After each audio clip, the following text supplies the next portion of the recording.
we have a couple of interesting little Kiwi sports topics, players, competitions that are front of mind for you. Wildcard. We got the New Zealand NBL, the National Basketball League. What I find interesting about the NBL restarting is the funky initiatives they've got to get it restarted and to broadcast it. You've got a draft, you've got various real and kind of fake teams, like new teams that didn't exist before or whatever, coming in, and then you've got this broadcasting pay-per-view system to share the NBL. How are you assessing this general package of the NBL being delivered to people post-pandemic?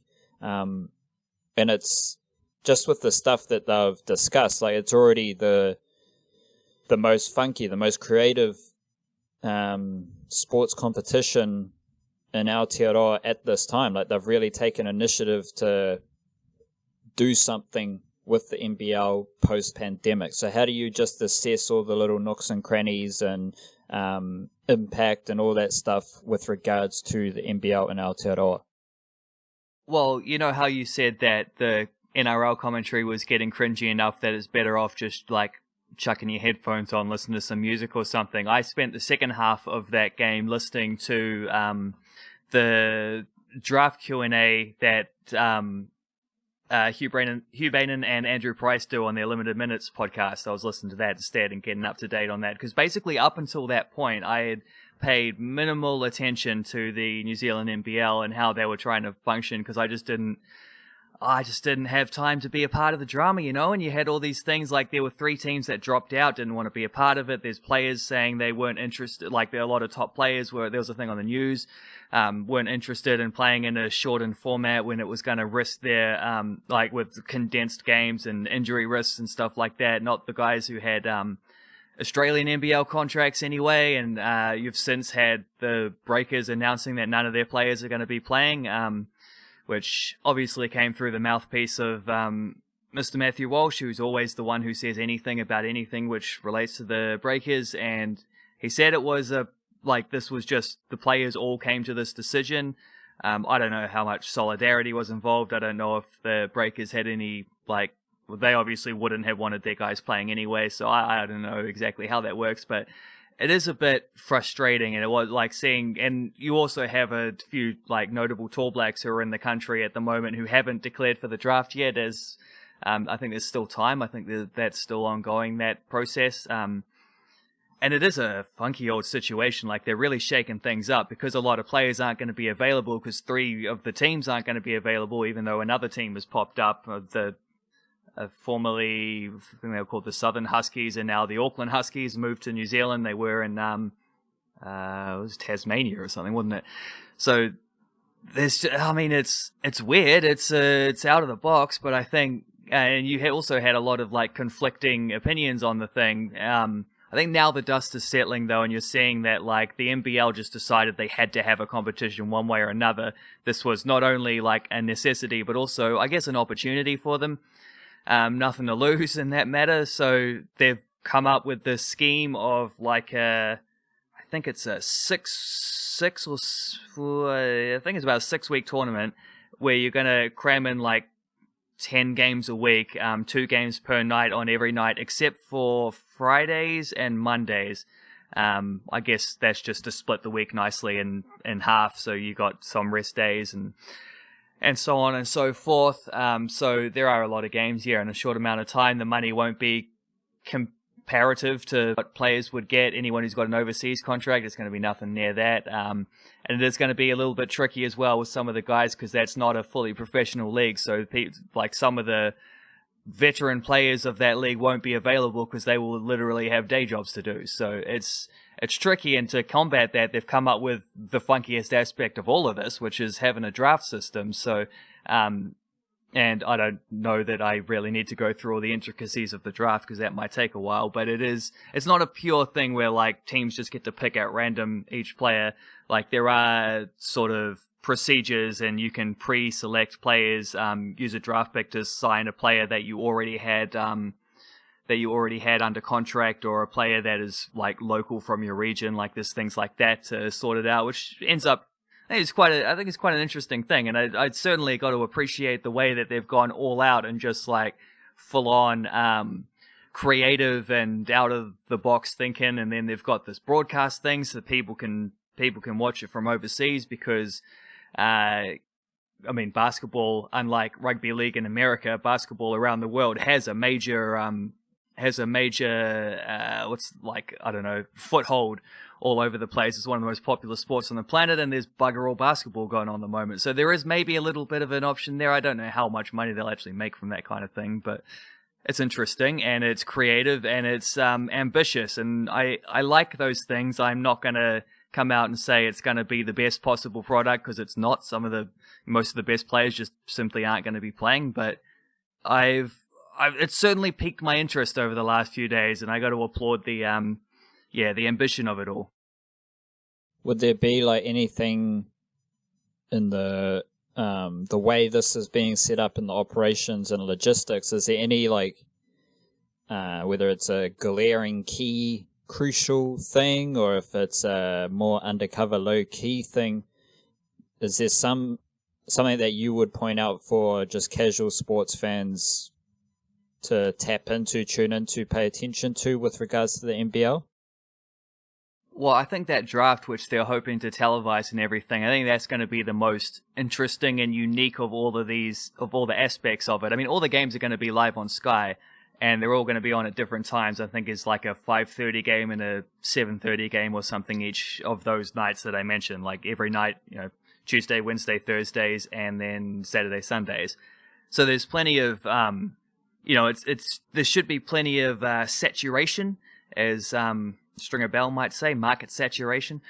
So it's out there. It's going to be viewable. It's going to be. The one thing that seems like the overwhelming negative, like there's a lot of things they've had to make compromises with, which is understandable, and you're not going to please everybody, also understandable. And I think overall they've come out with a positive result, but I am disappointed by a lot of the more high profile players that aren't going to be playing or whatever. It's like, well, you don't even know when the Australian NBL is going to be coming back. I think Jared Kenny's signed, though. I think that's one dude. They are hopeful for some others. I guess there's also complications for, like, Alex Pledger lives in Australia at the moment because he's been playing for Melbourne. So there's a complication there. He'd have to get back. I think Mika Vukona lives in Brisbane. There'll be a few others. Toy Smith-Milner is also another one who's registered for it. It was one of those funny things where on that podcast, on that Limited Minutes podcast, someone also mentioned, like, was there thought of getting a Breakers team involved in this as well, so they're actually like part of it, or get the Breakers development players? And then Bainham was like, well, the Breakers only have one development player, and it's Terry Lee. One of those weird things about the Breakers. I think I don't exactly know what to think about the Breakers' part in all of this, by the way, because like. It's very easy to look at them just not being a part of it, and them. I think there was a tweet I saw, which is how I saw that they were gonna be this way, and it was like, Breakers players won't be taking part, but we, send all our best wishes and support to the NBL and hope it does brilliantly and whatever. It's like, yeah, but the Breakers over the last 2 years will basically like come out and say it plainly, like the Breakers under this ownership have always said nice things about wishing the best for New Zealand basketball and done bugger all to prove it. And we just look at those development players and the lack of, that used to be an option. They used to have 3 development players a year. Often it would be like young Kiwi dudes preparing to go to college. Like, Isaac Fotu did it once back in the day. I'm pretty sure Dan Fotu did it more recently. Ty Webster was one of those fellas. I think Ty Wynyard might have been as well. Ty Wynyard's signed up for this Kiwi NBL. He's definitely a player I'd like to have a look at, because his career has gone in a very strange place since he signed for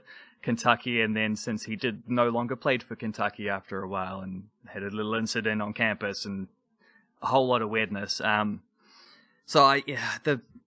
It would have been really bloody cool to get some of those Breakers dudes involved in playing. I understand why they're not, but I'm also like, I withhold judgment, because there's obvious reasons why those, their actual livelihoods might be at risk, especially guys like Corey Webster, for example, who could easily get contracts overseas as well in his off season. Like, he's got to keep, and who has had injury worries in recent times. Like, it's very obvious that he's probably making the smart, cautious decision, but it is a little bit disappointed not to see more buy-in from the top players. But yeah, I guess you got to also say it's understandable, but you just do what you can with the guys you got, I guess. There are some, like Jack Salt's going to be playing, he's another one, so there are some like top tier Kiwi basketballers who will be involved in this. Was Ty Wynyard, I'm not sure how much he played for Kentucky, whether he did actually play. It was like maximum 3 minutes a game sort of thing. But he was in the team for a while there. So he was playing alongside Shai Gilgeous-Alexander and Kevin Knox. He might have been, I can't remember. And Hamidou Diallo. Those are the names that stick out as NBA off the top of my head. NBA names I know of or have heard of. So, although the tweet that I'm looking at listing what I think is the Kentucky roster from 2018 does have Ty Wynyard right at the bottom. So, shout out to Ty Wynyard. Well, it could just be alphabetical order. It's definitely alphabetical order, so keep that in mind. Yeah, so actually no judgment on him at all in that regard.